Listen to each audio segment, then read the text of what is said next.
Hi viewers, எல்லாருக்கும் வணக்கங்க. இன்றைக்கி நம்ம யூடியூப் சேனலில் திருவெம்பாவை 16வது பாடல் தான் பார்க்க போகிறோம்.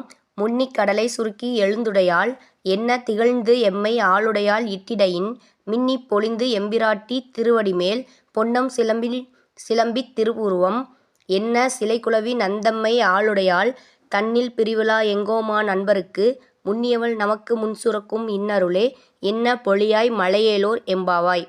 இந்த பாடலுக்கான விளக்கத்தை தான் நம்ம இப்போ பார்க்க போகிறோம்.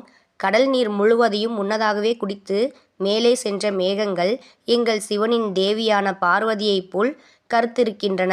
எங்களை ஆளும் அம்பிகையின் சிற்றிடை போல் மின்னல் வெட்டுகிறது. அன்னையின் திருவடியில் அணிந்துள்ள பொற்சிலம்புகளின் ஒளியைப் போல இடி இடிக்கிறது. வானவில் அன்னையின் வளைந்த புருவம் போல் விண்ணில் தோன்றுகிறது. நம்மை ஆட்கொண்ட தேவி அவள். எங்கள் இறைவனாகிய சிவனை விட்டு ஒருபோதும் பிரியாதவள். தன் கணவரான சிவபெருமானை வணங்கும் அடியவர்களுக்கு அவள் சுரக்கிற அருளைப் போல மழையே நீ விடாமல் பொழிவாயாக என்று வேண்டுகிறார்கள் பெண்கள். பாவை நோன்பின் பொதுவான பயனாக மழையை வேண்டும் பாடல் இது. ஆழிமலை கண்ணா என்ற திருப்பாவையின் 4ஆம் பாசுரமும் மழை வேண்டும் பாடலே. தன்னலம் தவிர்த்து பொது நலத்திற்காக வேண்டுகோள் வைக்கிறார்கள் பெண்கள்.